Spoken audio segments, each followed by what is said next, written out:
Hi and welcome to another video update from the Fire Brigade Union. We're joined once again by the Union's General Secretary, Matt Wrack, to discuss a very important but somewhat controversial issue, and that's about re-affiliation to the Labour Party. Matt, the Union's called a recall of conference. There's a number of issues, one of which is about re-affiliating to Labour. I suppose the big question, against the background of conference previously voting against this, is why now? Yeah, Tam, I think it is a big debate, it's a huge debate, and we want people to participate in it. I think the point about conferences, the conference is the most democratic forum where we can actually discuss this through. So we need to listen to all the arguments, hear what people have got to say. It's a debate and there's going to be different points of view.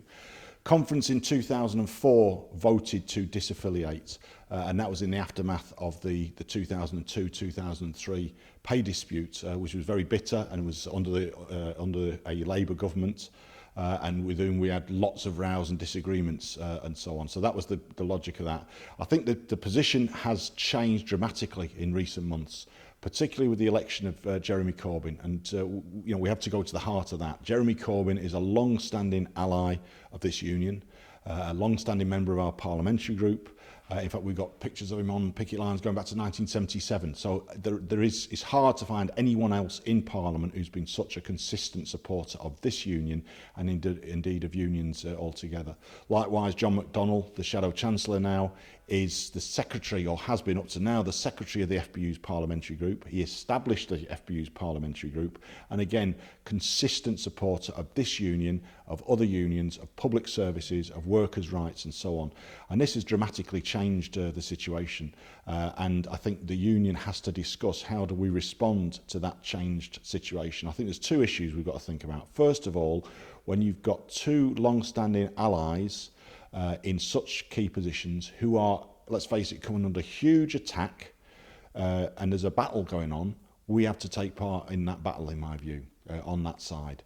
And secondly, but more importantly, we've got the chance to shift politics in favour of our people, in favour of unions, in favour of public services, in favour of workers.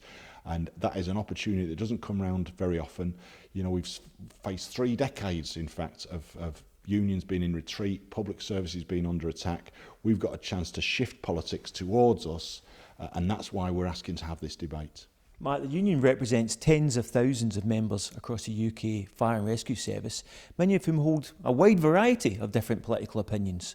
Why should the union throw its weight behind just one political party, the Labour Party? Yeah, absolutely, and we're very aware of that. And I think the resolution of Pete, I mean, it's quite lengthy, and the explanations we've put out are quite detailed. And I'd ask people to read them and think about them carefully. We're aware the situation is different than it was in 2004. Devolution has had a big impact. The union's own surveys demonstrate, as you say, that people have got a range of views, and it's important that people understand how this would work. The political fund is what is required if we were to affiliate. First of all, people have the right not to be in the political fund, to remain in the union but not pay the political fund. Secondly, and we would urge people to more consider this point, is that people can be in the political fund, but under our rules, the union's rules say, I don't want my affiliation, my political fund being used for any party affiliation. So they have that right as well. In addition, what the Executive Council is saying to conference is we would take account of different positions across the different parts of the UK, and we would take account of those views. So we're not saying we would affiliate all members to the Labour Party.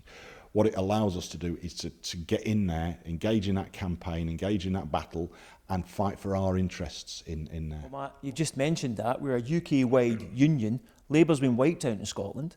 It doesn't stand candidates in Northern Ireland. As a UK-wide union, what approaches are we taking to these different situations? Yeah, well, it's an important point, and what we're saying to conferences, it's quite difficult, it's tricky, because the conference represents the whole of the membership, and we're asking people in different parts of the UK to think not just about their own backyard, but about the whole picture.